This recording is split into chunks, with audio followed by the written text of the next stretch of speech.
Do you know what your credit score is? It is a three-digit number that can have an impact on almost everything in your life's expenses, from renting an apartment to applying for a loan for a new car. The cost of credit is based on your credit score. This video will provide you with a tutorial on everything you need to know to assist you in strengthening your credit worthiness and general financial situation. Welcome to yet another great video regarding money, wealth, and finance. Here, we highlight every necessary information, tip, and advice regarding finance, trade, and investments that you need to know. If this is your first time on our channel, kindly hit the like and share buttons and subscribe for more tips on money, wealth, and finance. Let's get started. A credit score is a three-digit number that typically ranges from 300 to 850 and is an estimation of your propensity to pay back debt and fulfill financial obligations. Information about your credit accounts is used to calculate credit ratings. Credit reporting companies, commonly known as credit bureaus, collect such information and integrate it into your credit reports. Equifax, Experian, and TransUnion are the three biggest bureaus. Because two sizable companies calculate ratings, you don't have a single credit score. The maximum credit score you can receive is 850, yet the rates and items you can qualify for don't differ significantly between a perfect score and an excellent score. Lenders typically want to know how you have handled previous credit requests to determine whether to grant your request and to assess your prospective credit risk when you seek new or extra credit. Credit scores are frequently used by lenders to assess your credit risk. When granting new or additional credit to a consumer, lenders are typically less risky when the consumer has a higher credit score. The information you submit on the credit application, such as your salary, the length of time you've lived at your home, and any other banking relationships you may have, is used by lenders in conjunction with a range of other sorts of information when evaluating your loan application. In 1989, the Fair Isaac Corporation made the first FICO scoring model available to lenders. The business claims that 90% of the nation's leading lenders currently base their loan decisions on FICO ratings. It wasn't until 2006 that the VantageScore model was unveiled. Equifax, Experian, and TransUnion, the three largest consumer credit reporting agencies, designed it to produce a more predictive scoring model that is easy to understand and apply.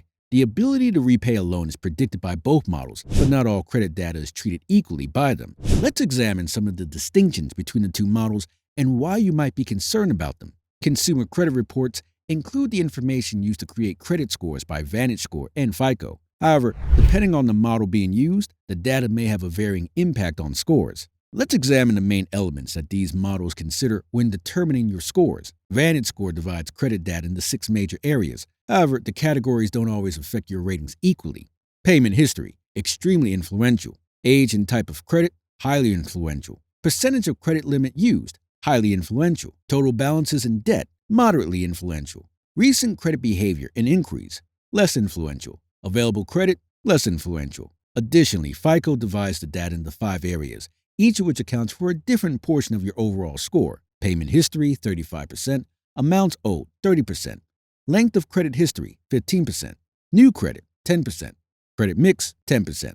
Remember that based on your unique credit history and the particular credit scoring model employed, the precise impact a given category will have on your credit scores can change. Now that you are aware of the fundamental standards used to produce credit scores, let's examine how VantageScore and FICO use the information and how specific factors may affect your ratings. Required credit history length. Consumers must have at least one account that has been active for at least 6 months, at least one account that has reported activity to the credit bureaus within the past 6 months, and no deceased account information on their credit reports that have a FICO score. If not, FICO won't produce your scores. On the other hand, the VantageScore model may be able to score consumers who are new to credit or use credit infrequently. VantageScore can use data from just 1 month's history and one account report within the previous 24 months. So, if you're new to credit or haven't used credit in a while, you may not have FICO credit scores, but you might have VantageScore credit scores. Civil judgments and tax liens. Many tax liens and civil judgments were removed from credit reports as a result of changes to public record reporting that took effect in July of 2017. These changes had an impact on the data submitted to consumer credit bureaus. In reaction to the modifications, the most recent VantageScore version, VantageScore 4.0, gives less weight to tax liens, though they can still have a considerable impact. Additionally, they can still significantly affect FICO scoring algorithms. Credit inquiries. When looking for the best offer, it makes sense to apply for many lines so you can compare rates. Newer FICO versions count several credit inquiries of the same sort made within 45 days as a single inquiry to reduce the negative effects that credit shopping can have on your score. This can be especially useful if you're shopping around for a big loan like a car loan, as several auto loan inquiries made during that window should only count as one hard inquiry. The single inquiry window for some older FICO versions can be 14 days. VantageScore, on the other hand, considers more than one inquiry within 14 days, even if it pertains to various loan kinds as a single inquiry. Your VantageScore credit score may be impacted more than your FICO scores by several inquiries on your report for the same sort of loan or credit that lasts longer than 14 days. However, keep in mind that the Consumer Financial Protection Bureau reports that inquiries about mortgage loans made within a 45-day interval are counted as a single hard inquiry. FICO and VantageScore score ranges. There are various iterations of both credit scoring models since they have changed through time. FICO produces two different sorts of scores: base scores and industry-specific scores. Based on a person's complete credit record, FICO base scores, which vary from 300 to 850, can be used to anticipate a consumer's capacity to pay back a debt. Industry-specific scores, which range from 250 to 900, are used to determine a consumer's likelihood of repaying a particular kind of debt, like a mortgage or vehicle loan. The VantageScore algorithm does not produce industry-specific scores. In contrast to FICO, only base scores are computed. The scoring model's range when it was first released in 2006 was 501 to 990. When VantageScore 3.0, with a range of 300 to 850, was released, that changed. VantageScore 4.0 makes it simpler for customers to compare their VantageScore and FICO credit ratings. Continuing the thread, 5 important things can have an impact on your FICO score. Although FICO provides precise percentages of how each element affects your score on average, their precise effect on your score is dependent on your credit profile. Payment history. Your payment history, which accounts for 35% of your FICO score, shows if you have a history of timely bill payments. Your credit score might suffer for up to 7 years if you miss even one payment. Payments due. Your credit score is influenced by the overall amount of debt you are carrying. FICO, however, is more concerned with your credit utilization ratio, which is the proportion of your credit card's available credit that you are utilizing at any one time. Divide your debt by your credit limit to determine your card's utilization rate. You can do this for all your credit cards at once. Your FICO score is 30% based on this variable. Length of credit history. Your length of credit history, which contributes to 15% of your FICO score, includes the length of time you've had credit as well as the average age of your credit accounts. New account. This 10% of your FICO score component considers the number of credit accounts you've started recently as the number of hard credit inquiries lenders have conducted over the previous 12 months. Credit mix. Credit mix makes up the final 10% and refers to your ability to effectively manage a variety of credit files. For instance, acquiring credit may be simpler for someone having a credit card, student loan, auto loan, or mortgage loan than for someone without any of these loans. How do I know if I have a good credit score? FICO defines a credit score as one of 670 or higher. Here's a list of each FICO score range.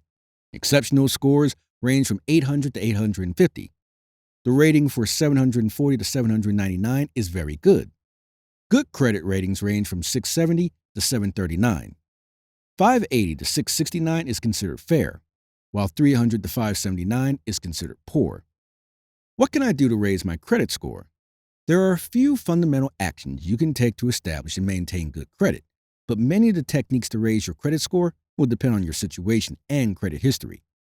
By checking your credit report from Experian, Equifax, and TransUnion using annualcreditreport.com, you may identify the areas that require attention.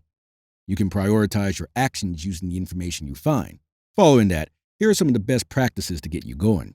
Dispute false credit reporting. Keep an eye out for information that could not be correct as you study your credit reports. Your credit score could be harmed by inaccurate and fraudulent information on your credit report. You have the right to dispute anything you discover with the credit bureaus. The credit reporting agencies will look into your complaint, and if they change or delete the material, it can assist in raising your credit score. Pay bills on time. If you've always made on-time payments on your bills, continue doing so. But if there are any past due payments, get them caught up as soon as you can and make it a point to pay everything on time moving ahead. Become an authorized user. Ask to be added as an authorized user if a friend or family has a credit card account with a large credit limit and a track record of timely payments.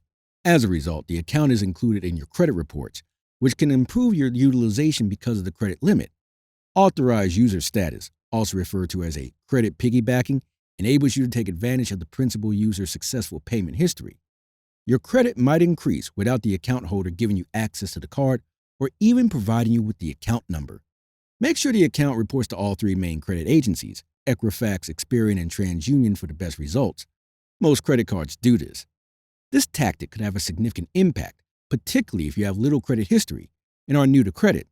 For those with established credit who are attempting to make up for mistakes or reduce their credit utilization, the effect will be less noticeable. This tactic also has a quick effect. The account can help your profile after you're added, and that credit account starts reporting to the agency. Reduce your credit card debt. There isn't a set point at which your credit score starts to suffer from your credit use rate, even though some financial gurus advise keeping it below 30%. The better, the lower your rate. Make it a goal to pay off any credit card balance you have and to start paying your bills in full each month if you carry a balance from month to month on one or more of your cards. If your utilization rate is still high despite paying off your bill balance in full each month, think about splitting up your payments over the month, requesting a credit line increase, or applying for a new credit card to enhance your available credit. Avoid making lots of credit applications. Regularly requesting credit not only results in numerous hard inquiries, but can also reduce the average age of your credit accounts. Therefore, it's wise to only apply for credit when you truly need it. Although credit ratings can be confusing, establishing good credit is a simpler procedure.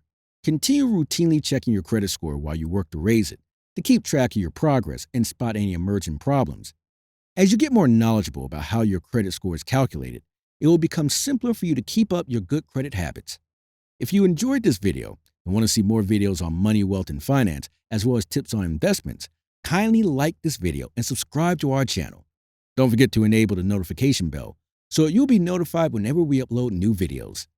Thanks for watching. See you in the next video.